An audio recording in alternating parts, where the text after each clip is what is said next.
Hello friends, welcome to this course. This is lesson 1 of a series of lessons in cooperative society education.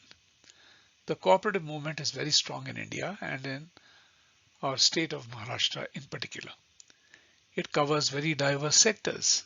For example, housing, sugar manufacture, agriculture, banking, and so many other sectors. Some of the famous names of successful cooperatives are Amul, Crimco, IFCO, and so many others. There are more than 8.5 lakh cooperatives in India with a total membership that exceeds 29 crore members.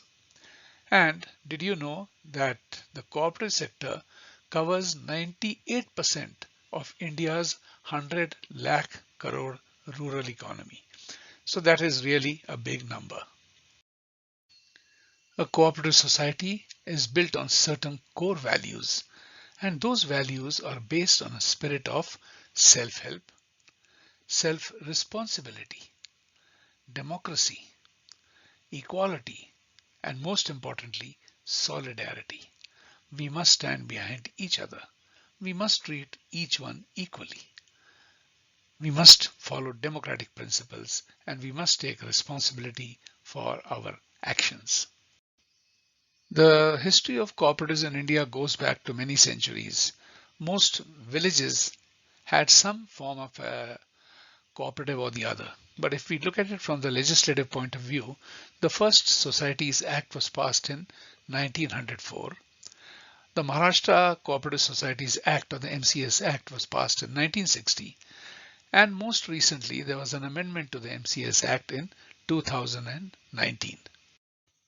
All of us deal with bylaws at some point or the other in our interaction with society matters. But it is important to note that bylaws are not the law.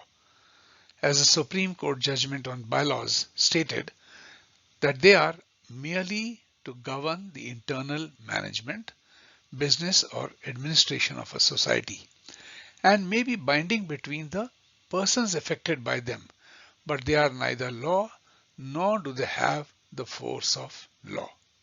This is something we must all understand. According to the courts in India, the bylaws are like a contract between the members. At the same time, we must remember the hierarchy of law. In other words, which is the highest and which is the lowest. The highest law of the land is the Indian Constitution. Article 19 gives you the right to form a cooperative. This is followed by legislation. For example, the Maharashtra Cooperative Societies Act governs how the societies will function in the state. For guidance, we have got delegated rules, which are the MCS rules 1961, which are amended from time to time. And under these rules and legislation, we have bylaws of the society. And that is followed by resolutions of the general body. From this diagram, it will be apparent that resolutions must be within the domain of bylaws. The bylaws must follow the delegated rules. The rules must be compliant with the legislation. And on top of that, they must be constitutional. Please bear this in mind. As members, we must know the bylaws. Every member should be at least having some familiarity with the bylaws.